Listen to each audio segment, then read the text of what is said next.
ಸಿಯೋ ಹೇಳಿ. Big boss win ಆಗ್ಬೇಕಾಗಿತ್ತು actually ಅನ್ನೋದು ನಿಮ್ಮ ಫಾಲೋವರ್ಸ್ ಒಂದಿಷ್ಟು ಆಸೆ, ಎಕ್ಸ್ಪೆಕ್ಟೇಷನ್ ಕೂಡ ಜಾಸ್ತಿ ಇತ್ತು, ಬಟ್ ಎಲ್ಲೋ ಮಿಸ್ ಆಯ್ತು. ಯಾಕೆ ಅಂತ ಸರ್ ಇವಾಗ ನಾನು ಇರೋದೇ ಹಿಂಗೆ ಸರ್. ನಾನು ಇರೋದೇ ಹಿಂಗೆ. ನಾನು ಇವಾಗ ಆಚೆ ಕಡೆ ಹೆಂಗಿದ್ದೀನೋ ಹಂಗೆ ಒಳಗೇನೂ ಇದ್ದೆ. ಬಟ್ ಆದ್ರೆ ಪ್ರಾಬ್ಲಮ್ ಏನು ಅಂದ್ರೆ, ಒಂದ್ ನಿಮಿಷ, ನಾ ಪ್ರಾಬ್ಲಮ್ ಏನು ಅಂದ್ರೆ, ಈ ಹನುಮಂತು ಮುಂದೆ ಗಾಂಧೀಜಿ ನಿಂತ್ಕೊಂಡ್ರು ಕರ್ನಾಟಕದಲ್ಲಿ ಅವನೇ ಗೆಲ್ಲೋದು, ಹನುಮಂತನೇ ಗೆಲ್ಲೋದು. ಇನ್ನು ನಮ್ಮ ತರ ಸುಮ್ಮನೆ ಹೂ ಅನ್ಕೊಂಡು ಗೆಲ್ತೀವಿ, ಅವನೇ 100% ಗೆಲ್ಲೋದು ಅಂತ ಯಾವಾಗಲೂ ಗೊತ್ತಿತ್ತು. ಬಟ್ ಆದ್ರೆ ಅವನ್ನ ಅಪೋಸ್ ಮಾಡಿ ನಾನೇ ಒಬ್ಬನೇ ಮನೇಲಿ. ಬಟ್ ಏನು ಮಾಡೋಕ್ಕಾಗಲ್ಲ ಸರ್. ಅವನು ಒಳ್ಳೆಯವನೇ, ಏನ್ ಕೆಟ್ಟವನು ಅಂತಲ್ಲ.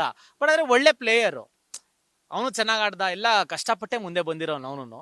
ಬಟ್ ತೊಂದರೆ ಇಲ್ಲ ಸರ್, ನಾವು ಅವರೆಲ್ಲ ಒಂದೇನೆ, ನನ್ನ ತಮ್ಮನೇ ಅವನು, ಎಲ್ಲ ಚೆನ್ನಾಗಿ. ಇವಾಗ ನಾನು 50 days ಇಂದ ಬಂದು ವೈಲ್ಡ್ ಕಾರ್ಡ್ಗೆ ಬಂದ್ಬಿಟ್ಟೆ. ಆಮೇಲೆ ಅದು ಇದು ಅಂತಲ್ಲ, ಅವನು ಚೆನ್ನಾಗಿ ಆಡ್ದ, ನಾನು ಚೆನ್ನಾಗಿ ಆಡಿದೀನಿ, ಎಲ್ಲ ಜೊತೆಗೆ ಬಂದ್ವಲ್ಲ ಅಂತ ಒಂದು ಖುಷಿ ಅಷ್ಟೇ. ಸರ್, ಈ ಬಾಸ್ ಅನ್ನೋ ಒಂದು ಪದ ಚೈತ್ರ ಕುಂದಾಪುರ ಅವ್ರ ಜೊತೆ ತುಂಬಾ ಹೈಪ್ ಆಗ್ಬಿಡ್ತದು. ಯಾಕೆ ಅಂತ ಅಷ್ಟೊಂದು? ನಮ್ ಬಾಸು ಸರ್ ಅವಳು ಅಷ್ಟೇ. ಅದು ಪ್ರಾಬ್ಲಮ್ ಏನು ಅಂದ್ರೆ ಸರ್, ಹೇಳಿದ ಮಾತು ಕೇಳಲ್ಲ ಅನ್ನೋಳು, ಹೇಳಿದ ಮಾತೇ ಕೇಳಲ್ಲ ಅವಳು. ಅದಕ್ಕೆ ನಮ್ ಬಾಸ್ ಮಾಡ್ಕೊಂಬಿಟ್ಟೆ ಅವಳನ್ನ. ಇನ್ನೇನ್ ಮಾಡ್ತೀರಾ? ಚೆನ್ನಾಗಿತ್ತು. ಅವಳು ತುಂಬಾ ಅಂದ್ರೆ ಆಚೆಗಡೆ ತುಂಬಾ ಹೆಸರಿರುವಂತ ವ್ಯಕ್ತಿ, ಆಮೇಲೆ ತುಂಬಾ ಒಂದು ಸ್ಟೇಟಸ್ ಇರುವಂತ ವ್ಯಕ್ತಿ. ಪಾಪ ಏನೋ ಮಾಡಕ್ಕಾಗಲ್ಲ ಸರ್. ನಾನು ಆಚೆನೂ ಹಂಗೆ. ನೋಡ್ರಿ, ಇವನ್ಗೆ ಕೋಟ್ಯಾಂತರ ರೂಪಾಯಿ ಆಸ್ತಿ ಐತೆ.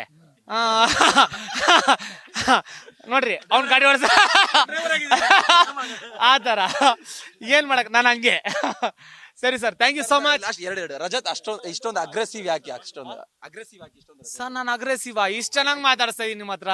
ನಾನು ಅಗ್ರೆಸಿವಾ ಸರ್? ಇವಾಗ ನೋಡ್ರಿ, ಎಲ್ಲಾ ಮನುಷ್ಯನ್ಗೂ ಕೋಪ ತಾಪ ಎಲ್ಲ ಇರುತ್ತೆ ಸರ್. ಉಪ್ಪು ಖಾರ ನಾವು ಉಪ್ಪಿನಕಾಯಿ ಜೊತೆ ನೆಕ್ಕಂಡ್ ತಿನ್ನೋರು, ಬಿರಿಯಾನಿ ಜೊತೆ ನೆಕ್ಕಂಡ್ ತಿನ್ನೋರು. ಹೇಳಕ್ ಬರ್ತಿದೆ, ಕೋಪನೂ ಇರುತ್ತೆ, ಸಿಕ್ಕಾಬಡೆ ತಮಾಷೆನೆ ಮಾಡ್ತೀರಿ. ಹೆಂಗ್ ಬ್ಯಾಲೆನ್ಸ್ ಮಾಡ್ತೀರಿ? ನಾನು ಇರೋದೇ ಹಂಗೆ ಸರ್, ನಾನು ಇರೋದೇ ಹಂಗೆ. ಬಟ್ ಆದ್ರೆ ಅದೇ ನನಗೆ ಕ್ಲೋಸ್ ಸರ್ಕಲ್, ಪರಿಚಯ ಅವರೆಲ್ಲ ಗೊತ್ತಾಗುತ್ತೆ. Thank you so much sir. Bigg Boss ಇಂದ ಎಷ್ಟು ರೀಚ್ ಆಗಿದ್ದೀನಿ ಅಂತ ನಿಮ್ಗೆ ಅನಿಸ್ತಾ ಇದೆ? ಸರ್ 50 ದಿವಸದಿಂದ ಬಂದ, 100 ದಿವಸದಿಂದ ಬಂದ, ನಂಗೆ ಅದೆಲ್ಲ ಬೇಡ. ನಾನು ಗೆದ್ದೀನಿ ಸರ್, ನನ್ಗೆ ಅಷ್ಟು ಖುಷಿ ಐತೆ. ಜನ ನನ್ನ ಎಷ್ಟು ಸ್ವೀಕಾರ ಮಾಡಿದ್ದಾರೆ, ಅಷ್ಟು ಪ್ರೀತಿ ಕೊಟ್ಟಿದ್ದಾರೆ ಅನ್ನೋದು ಯೂಶಲಿ ಯಾರಿಗೂ ಸಿಗದಿರೋ ಒಂದು ಪ್ರೀತಿ ಸಿಕ್ಕಿದೆ ಸರ್. ಅದಕ್ಕೆ ಯಾವತ್ತೂ ಇದ್ರು ಚಿರೋಣಿ. ಆಮೇಲೆ ಇವತ್ತು ಸರ್ರು ಒಳ್ಳೊಳ್ಳೆ ಮಾತುಗಳು ನನ್ನ ಬಗ್ಗೆ ಹೇಳಿದ್ರು, ಗೇಮ್ ಚೇಂಜರ್ ಅಂದ್ರು, ಅದಂದ್ರು. ಆಮೇಲೆ ನನ್ನ ಹತ್ರ ಪರ್ಸನಲಿ ಮಾತಾಡುವಾಗ ಒಳ್ಳೊಳ್ಳೆ ಮಾತುಗಳು ಹೇಳಿದ್ರು. ಅದಕ್ಕೆ ಯಾವತ್ತಿದ್ರು ಶಾರ್ಟ್ಲಿ ಒಂದು ಒಳ್ಳೆ ನ್ಯೂಸ್ ಕೊಡ್ತೀನಿ ಸರ್ ಜೊತೆನೆ. Thank you so much. Thank you. Yes, ಇದಿಷ್ಟು ರಜತ್ ಅವರ ಒಂದು ಎಕ್ಸ್ಪೀರಿಯನ್ಸ್. ಅಂದ್ರೆ ಬಿಗ್ ಬಾಸ್ ಶೋದಲ್ಲಿ ಮುಗಿಸ್ಕೊಂಡು ಬಂದು ಒಂದಿಷ್ಟು ಎಕ್ಸ್ಪೀರಿಯನ್ಸ್ ನ ಶೇರ್ ಮಾಡ್ತಾ ಇದ್ರು. ಬಿಗ್ ಬಾಸ್ ಸೀಸನ್ 11 ಹೇಗಿತ್ತು, ಅದರ ಎಕ್ಸ್ಪೀರಿಯನ್ಸ್ ಹೇಗಿತ್ತು ಅಂತ ಶೇರ್ ಮಾಡಿರುವಂತದ್ದು. ಕ್ಯಾಮರಾ ಪರ್ಸನ್ ಸಿದ್ದಪ್ಪ ಜೊತೆ ಭರತ್ ಕೃಷ್ಣಪ್ಪ, ನ್ಯೂಸ್ ಫಾಸ್ಟ್, ಬೆಂಗಳೂರು.